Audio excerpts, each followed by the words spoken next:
자, 기초통계학 네 번째 시간입니다. 오늘은 지난 시간에 이어서 수치매진법에 대해서 말씀을 드리고 마감을 하고요. 그 다음에 통계량의 칙도에 대해서 말씀을 드리면 오늘의 강의가 끝날 것으로 판단됩니다.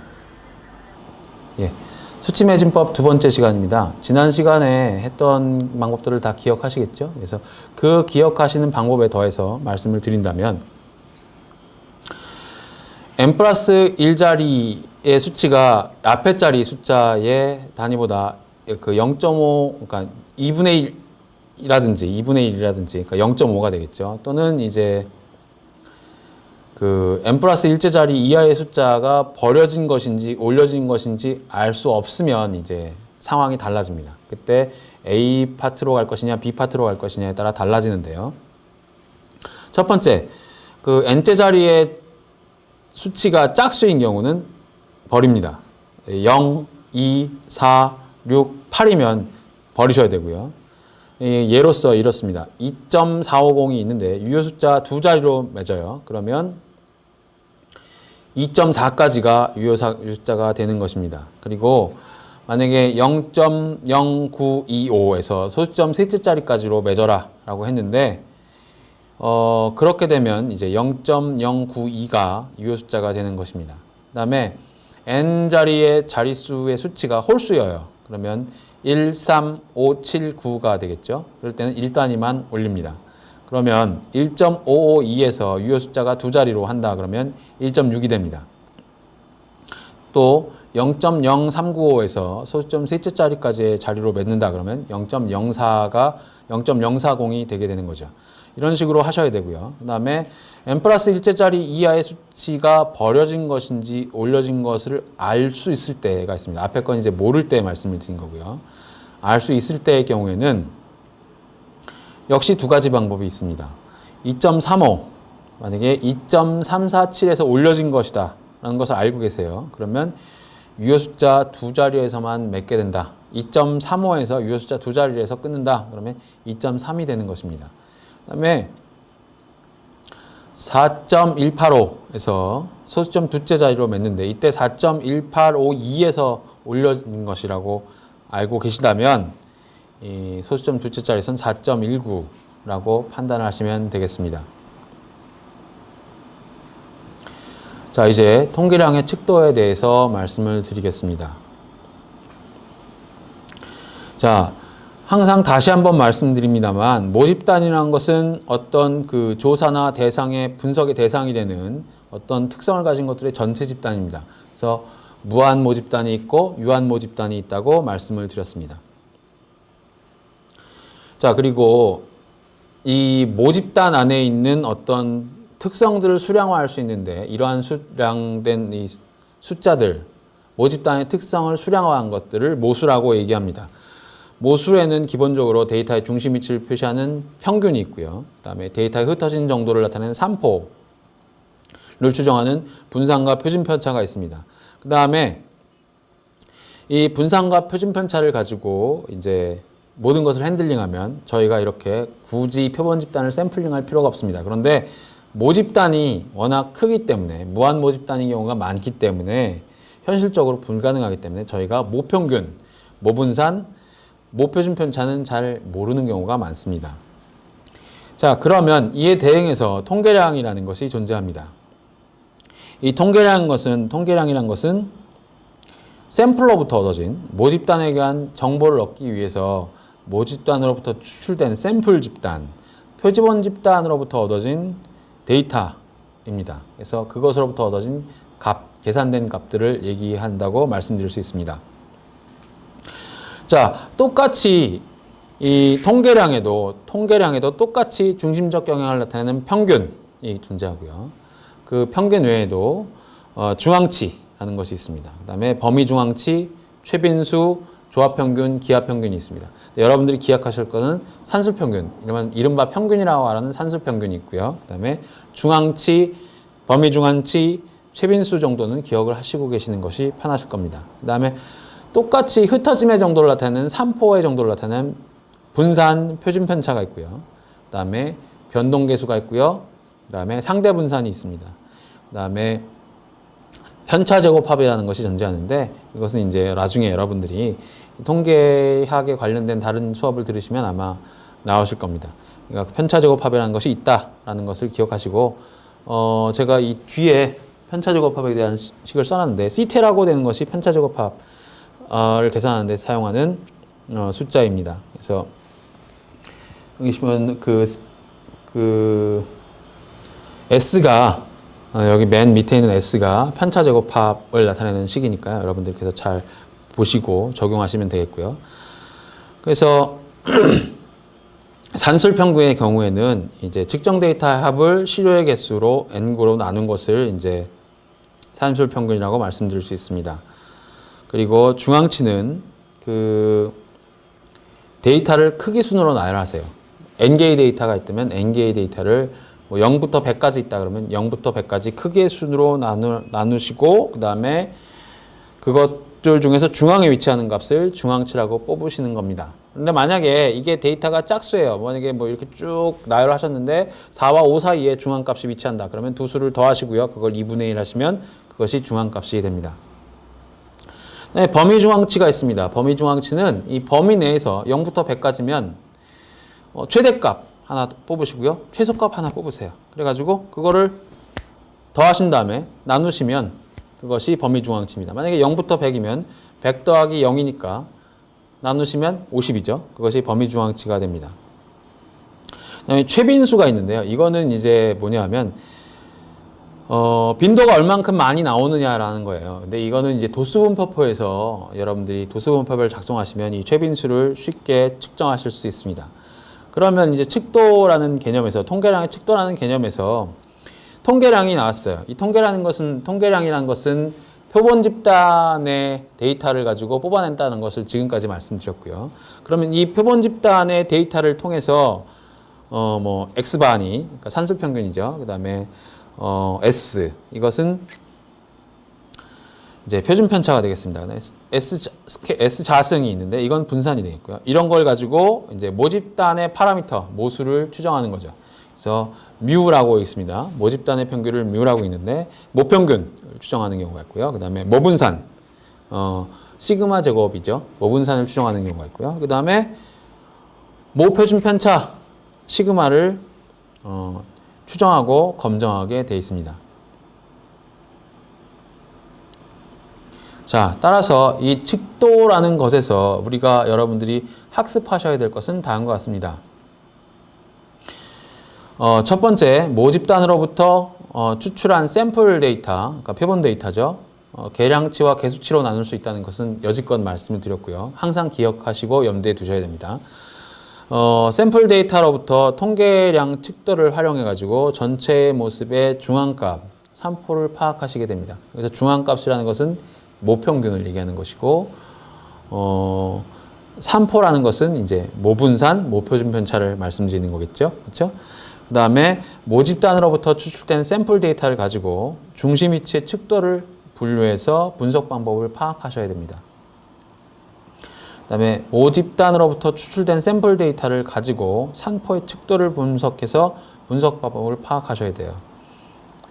자, 그 다음에 산포의 측도인 표준 편차 유도 과정을 논리적으로 전개하시고 활용법을 기억을 하셔야 됩니다. 결국 여러분들께서 지금 4가지 학습 목표를 보셨는데요. 이 4가지 학습 목표를 보시면요. 간단합니다. 자, 평균 모집단이 있어요. 그럼 모집단에서 샘플을 뽑습니다. 샘플링 하는 방법은 앞에 4가지 강의, 4번의 강의에서 샘플링을 어떻게 할 것인지, 샘플의 크기를 어떻게 정할 것인지에 대해서 대략적으로 설명을 드렸습니다. 그 방법을 사용하셔서 샘플링을 하셔야 돼요. 그 다음에 그걸 가지고 표본 집단의 중심값을 정하시고 산포의 정도를 정하시는 겁니다.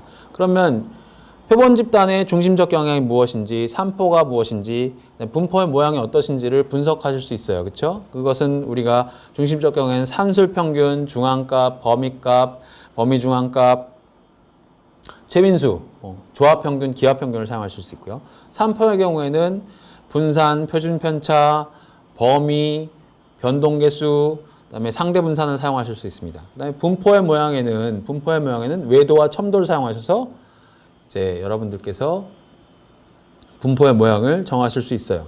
그러면 그걸 가지고 중심적 위치를 정하시고 분석 방법을 파악하셔야 되고요. 그 다음에 3포의 측도를 파악하셔서 분석 방법을 정하셔야 됩니다. 이 얘기는 곧 평균, 중앙치, 범위중앙치, 최빈수 등을 가지고 중심의 위치를 파악하고 분석 방법을 정하셔야 된다는 얘기고, 그 다음에 표준편차, 분산, 상대분산, 그 다음에 변동계수를 가지고 3포의 측도를 측정하셔서 분석 방법을 정하셔야 된다는 거고요.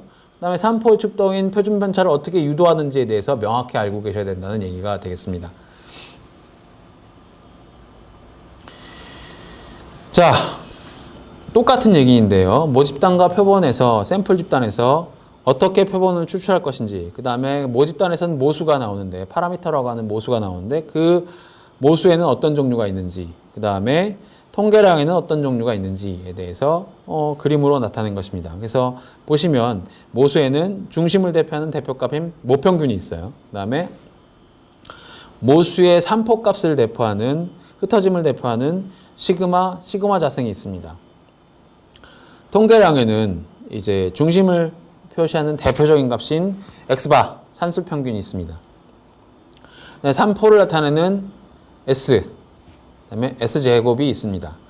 자, 그래서 S는 시그마를 추정할 때 쓰는 거고요. 그 다음에 S자승은 시그마 자승을 추정할 때 씁니다. 그러면 X바는, 이건 당연히 뮤를, 모평균을 추정할 때 쓰는 것이겠죠. 이런 분들이 이렇게 각각을 가지고 어떻게 중심적 경향과 3포적 경향을 가지고 어떻게 추정할 것인지에 대해서 명확히 파악을 하시고 있어야 합니다. 특히 표준편차를 어떻게 계산할 것인지에 대해서 명확하게 파악을 하시고 계셔야 됩니다. 그래서 여러분들이 항상 아셨겠지만 지난 시간에도 저희가 샘플을 어떻게 뽑을 것이냐 해서 나왔던 단서가 뭐였죠? 시그마를 알고 있느냐, 시그마를 모르느냐였죠. 그래서 여러분들이 표준편차를 알고 있느냐, 모르고 있느냐에 따라서 상황이 굉장히 많이 달라집니다. 그래서 여러분들이 시그마, 표준편차를 구하는 방법을 명확히 알고 계셔야만 통계 처리를 하는데 굉장히 편하다, 수월하다라는 것을 기억하시고 염두에 두셔야 됩니다. 자, 그러면 분포의 특성에 대해서 말씀을 드리겠는데요. 이 통계적 분석에서 데이터의 분포가 가지고 있는 특성을 찾아서 그 특성을 숫자로 표시하기 위한 방법이 분포의 특성을 분석하는 통계적 분석이라고 말씀드릴 수 있습니다. 계속 중복됩니다만, 계속 중복된다는 것은 그것이 그만큼 중요하다는 말씀이고요. 여러분들이 반드시 머릿속에 기억을 하시고 계셔야 된다는 말씀입니다. 분포의 특성에 보면 중심적 경향이 있어요. 그렇죠? 그래서 이거는 뭐가 있었죠? 산술평균이 있었죠? 중앙값 있었죠? 범위중앙값 있었죠? 최빈값 있었죠? 그렇죠? 이것은 데이터가 어느 정도 위치에 집중되어 있느냐를 나타내는 것이에요. 그래서 만약에 히스토그램을 그린다면 가장 높이 있는 값들이 중심화 경향의 대표하는 값이라고 말씀드릴 수 있습니다. 그 다음에 3포도가 있어요. 이것은 자료가 얼만큼 흩어져 있느냐, 좌우로 얼마나 넓게 퍼져 있느냐를 나타내는 것인데요. 여긴 뭐가 있었죠? 예, 맞습니다. 표준편차, 분산, 범위값 이런 거 있었죠. 그 다음에 상대분산, 그렇죠? 변동계수 이런 것들을 사용하실 수 있습니다. 그 다음에 외도와 첨도가 있어요. 이 외도와 첨도는 데이터의 분포가 어떻게 되어 있느냐는 거죠. 그렇죠? 데이터의 분포가 어떻게 되어 있냐는 거죠. 데이터가 외도의 경우에는 데이터가 어느 쪽으로 치우쳐 있느냐. 그렇죠? 네, 그거의 외도고요. 첨도라는 건 뭐예요? 첨도는 데이터가 어느 정도까지 뾰족하게 튀어나와 있느냐 이거예요. 만약에 평균값이 있는데 중앙값에 있어서 평균값이 있는데 이 평균값이 위로 삐죽하게 솟아 있어요. 그리고 좌우로 이렇게 얇게 돼 있어요. 이런 것들, 그런 것들을 이제 첨도를 그려보시면 그러한 값들이 나옵니다. 외도라는 것은 이제 이런 것이 있죠. 데이터의 중앙값이 있고 그 중앙값을 중심으로 해서 오른쪽에 있느냐 왼쪽에 있느냐를 외도로 나타낼 수 있습니다. 자, 그래서 분포의 특성에서 중심적 경향이 있다는 것, 그 다음에 3포가 있다는 것, 그 다음에 외도와 첨도를 사용할 수 있다는 것을 항상 기억해 두셔야 됩니다. 자, 데이터의 특성이 있는데요.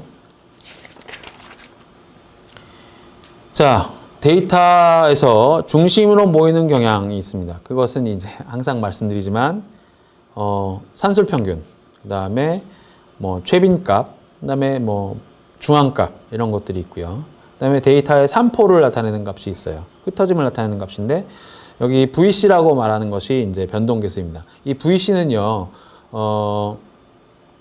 CV라고도 말씀을 드릴 수 있고요. 변동계수 CV라고도 말씀드릴 수 있고 VC라고도 말씀드릴 수 있습니다. 그러니까 이것은 이제 어떤 책이냐에 따라서 옛날에 나온 책이냐 요즘 나온 책이냐에 따라서 다르니까 그것은 참고하시고요. 만약에 여러분들이 CV라고 배우셨는데 VC라는 숫자가 나오고 공식은 똑같다. 아, 그럼 이게 똑같은 이 변동계수구나 라고 파악을 하시면 되겠습니다. 그래서 뭐 표준 편차 하나 있고요. R도 있습니다. 그래서 이것들은 이제 데이터가 어떻게 흩어져 있느냐를 나타내는 것이고요. 그 다음에 지금 나와 있는 이제 여러분들이 보시는 분포 곡선은요. 정확히 보시면 가운데를 중심으로 좌우가 정확히 대칭하는 종 모양입니다. 이러한 모양의 경우에는 이제 정규 분포라고 말씀을 드릴 수 있습니다. 그러면 정규 분포한다고 그러면서 제가 좌우 대칭이 된다고 말씀을 드렸어요. 이제 뒤에도 다를 겁니다. 뒤에도 다를 테지만 이제 기억을 기억을 하시라고 말씀을 드리는데 종 모양이 아니고 한쪽으로 치우쳐진 모양이 있을 수 있어요. 그렇죠? 외도가 이렇게 나타난 외도에서 그림을 그리면 이렇게 한쪽으로 이렇게 치우쳐진 그림이 나타나는 그림이 있을 수 있습니다. 그럼 그러한 그림에서는 어떠한 분포를 사용하느냐라는 궁금증이 생길 수 있어요. 그러한 궁금증은 여러분들이 여지껏 들어보셨던 이항 분포, 초기화 분포, 포화성 분포 이런 것들을 사용한다고 생각하시면 됩니다. 자, 그래서 오늘은 여러분들이 정규 분포, 그 다음에 데이터가 어떤 특징을 갖고 있다는 걸 보셨고요. 그 다음에 중심적 영향의 측도가 있습니다. 측도로서 이제 평균값이 존재합니다. 그래서 모집단의 크기가 n 라지 n이고 그것에서 각각의 값을 다 합쳐서 시그마 xi 해가지고 나오는 것이 모평균이고요.